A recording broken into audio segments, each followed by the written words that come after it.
दोस्तों, आज की सबसे बड़ी खबर जिसने पूरी दुनिया को चौंका दिया है। यूनाइटेड नेशन में भारत की चाल से मच गया है तूफान। चीन और रूस के उड़े होश। क्या भारत अब बनेगा छठा परमानेंट मेंबर? और क्या मिलने वाली है वीटो पावर? जानिए इस खबर के पीछे की पूरी कहानी। उससे पहले आप इस वीडियो को लाइक और चैनल को सब्सक्राइब जरूर कर लें और कमेंट में जय हिंद जय भारत जरूर लिखें। दोस्तों, इस समय पूरी दुनिया यूनाइटेड नेशन में भारत की बढ़ती ताकत पर नजर गड़ाए हुए है। हाल ही में जो घटनाएं घटी हैं, उन्होंने अंतर्राष्ट्रीय राजनीति को हिलाकर रख दिया है। भारत ने ऐसी रणनीति अपनाई है कि जिन देशों की यूनाइटेड नेशन में दादागिरी चलती थी, अब वे भी भारत के समर्थन में आ खड़े हुए हैं।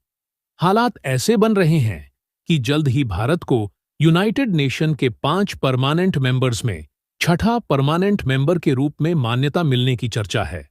और इससे भी बड़ी बात यह है कि भारत को वीटो पावर मिल सकता है। यह वही ताकत है जिसने अभी तक दुनिया के सबसे बड़े फैसलों को प्रभावित किया है। लेकिन दोस्तों, असली धमाका अभी बाकी है। खबरों के बीच एक ऐसी जानकारी सामने आई है जिसने चीन, भारत और रूस को एक बार फिर से एक साथ खड़ा कर दिया है। इसी समूह के रूप में यह देश अब दुनिया की सबसे बड़ी शक्तियों के रूप में अपनी ताकत को यूरेशिया की ओर शिफ्ट कर रहे हैं। और इस बदलाव का पूरा नियंत्रण भारत के हाथों में आने वाला है।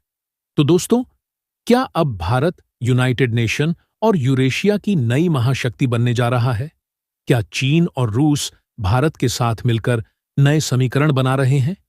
यह घटनाक्रम आने वाले दिनों में पूरी दुनिया की राजनीति को बदल सकते हैं। इस खबर से जुड़े रहिए और जानिए कैसे भारत अपने कदमों से दुनिया का भविष्य बदल रहा है। वहीं दूसरी ओर एस जयशंकर ने यूनाइटेड नेशन में ऐसी दहाड़ लगाई कि पूरी सभा में हलचल मच गई। उन्होंने साफ कहा कि अगर भारत को यूनाइटेड नेशन में परमानेंट सदस्यता नहीं मिलती है, तो यह कहीं ना कहीं यूनाइटेड नेशन की खुद की कमजोरी मानी जाएगी। जयशंकर का यह बयान इतना दमदार था कि उसके बाद पूरे यूनाइटेड नेशन में आग जैसी स्थिति बन गई और चीन के होश उड़ गए। संयुक्त राष्ट्र महासभा के अध्यक्ष डेनिस फ्रांसिस ने भी भारत को लेकर बड़ा बयान दिया। उन्होंने कहा कि अब यह साफ हो चुका है कि भारत का ओहदा दुनिया में काफी बढ़ चुका है। साथ ही उन्होंने यह भी चेतावनी दी कि अगर भारत को परमानेंट सदस्य नहीं बनाया गया, तो निश्चित रूप से यूनाइटेड नेशन बर्बाद हो जाएगा और इसका जिम्मेदार कोई और नहीं बल्कि खुद यूनाइटेड नेशन होगा। अपनी स्पीच के अंत में फ्रांसिस ने चीन को बड़ी सख्त वार्निंग भी दी, जिससे चीन की परेशानियां और बढ़ गई। अब सबसे बड़ा सवाल यह है कि क्या यह स्थिति आरआईसीएम समूह को खत्म कर देगी?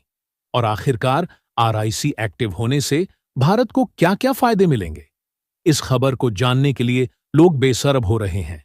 आरआईसी समूह के एक्टिव होने के बाद से दुनिया की महाशक्तियों का ध्यान यूरेशिया पर केंद्रित हो गया है और भारत की भूमिका इस पूरी घटनाक्रम में बेहद अहम हो गई है। दरअसल यूएनएसएससी में भारत की परमानेंट सदस्यता को लेकर जो चर्चा हो रही है, उसे आपने जरूर सुना होगा। कई बड़े देश, जिनमें अमेरिका भी शामिल है, जोर लगा रहे हैं कि भारत को परमानेंट मेंबर बनाया जाए और उसे वीटो पावर दी जाए।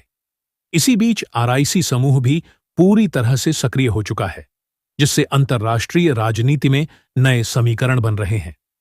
दरअसल आरआईसी समूह कुछ और नहीं बल्कि रूस, इंडिया और चीन का त्रिकूट सम्मेलन है, जो एक बार फिर सुर्खियों में आ गया है।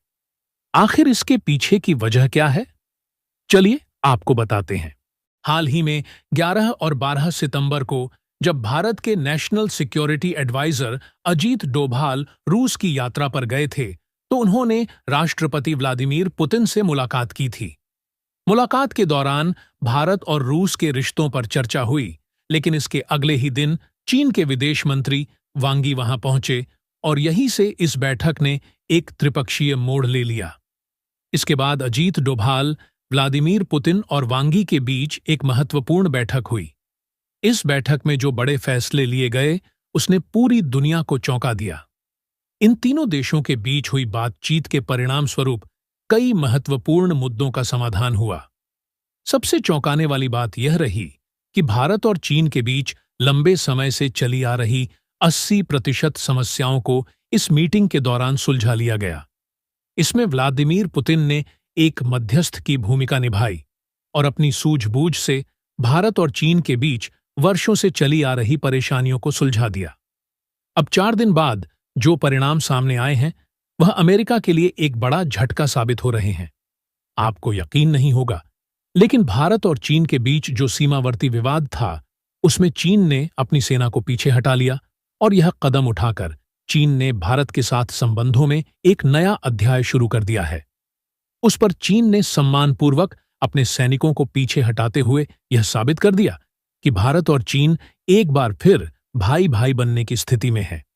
हालांकि इस संबंध में कोई मित्र या शत्रु नहीं होता, बल्कि फॉरेन पॉलिसी ही कुछ ऐसी होती है।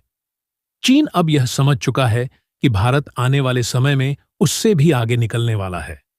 ऐसे में भारत के साथ दुश्मनी चीन को भारी पड़ सकती है, क्योंकि रूस हमेशा भारत को ही प्राथमिकता देगा।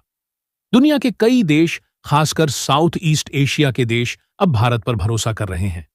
यह देश पूरी तरह से जानते हैं कि भारत को किस ओहदे पर रखना है।